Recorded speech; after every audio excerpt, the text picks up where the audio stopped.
La visualisation créatrice, que l'on trouve en anglais sous le terme Creative Visualization ou encore Guided Imagery, consiste à définir un objectif clair que l'on souhaite atteindre, puis à créer des images mentales représentant la réalisation du but avec un maximum de détails. On parle de visualisation, mais plus nos 5 sens sont utilisés dans cette visualisation, plus le résultat sera facilement atteint.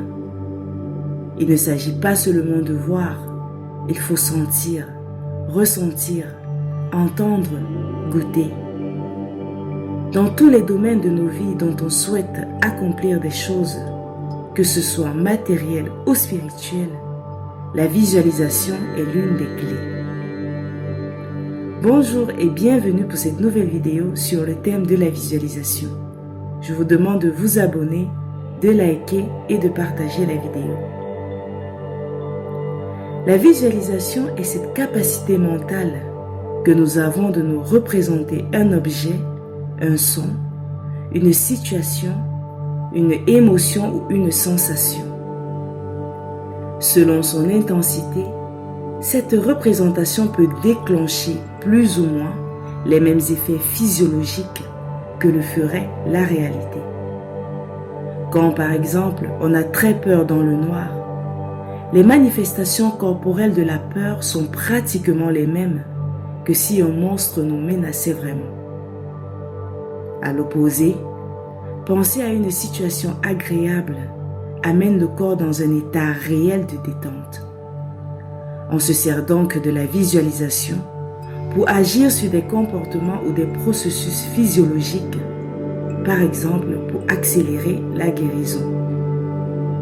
Pour certains objectifs, les représentations mentales de la visualisation doivent être conformes à la réalité. C'est le cas quand une personne se prépare à accomplir une activité qui lui paraît risquée ou difficile, comme un entretien d'embauche par exemple.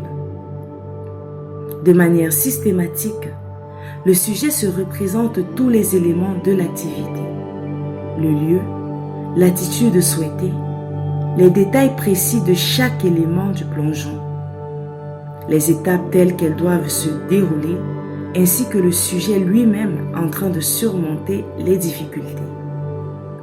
Répété de manière intensive, cet exercice aurait un effet conditionnant sur l'organisme, qui serait ainsi plus susceptible de se conformer au scénario prévu.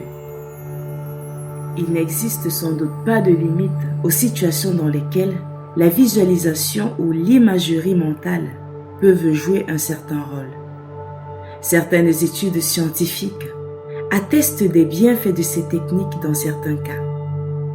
Réduire et prévenir le stress et l'anxiété, améliorer ainsi le bien-être, réduire la douleur, améliorer les fonctions motrices, améliorer la qualité de vie relativement au cancer, soutenir la créativité, faire un discours en public, passer un oral d'examen, améliorer son estime de soi, éliminer les mauvaises habitudes, se mettre au sport, perdre du poids. Il existe de nombreux champs d'application. On peut d'ailleurs y joindre d'autres méthodes telles que lâcher prise, respiration consciente, autosuggestion, etc.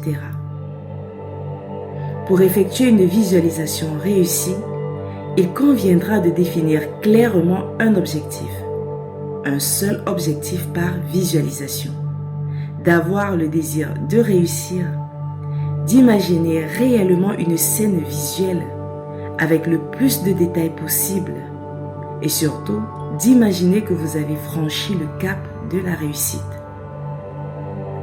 Il existe 2 types de visualisation, réaliste et symbolique.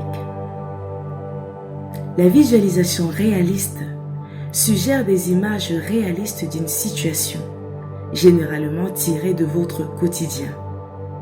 Cette scène peut inclure des gens connus ou inconnus, des lieux, des ambiances, des sensations, des saveurs, des odeurs ou toute référence mentale qui vous aide dans votre processus, mais ils sont extraits de votre expérience réelle.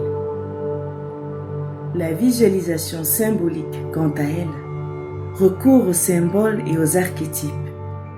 S'imaginer enveloppé de lumière, rencontrer un mentor, contempler un paysage qui émotionnellement vous fait du bien.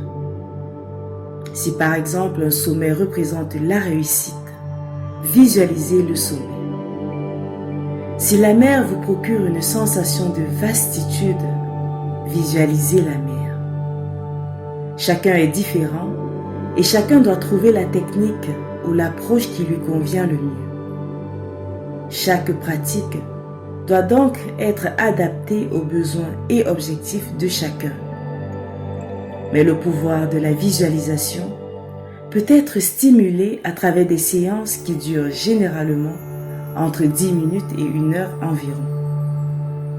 Il vous faut d'abord choisir sur quoi vous allez faire travailler le pouvoir de la visualisation.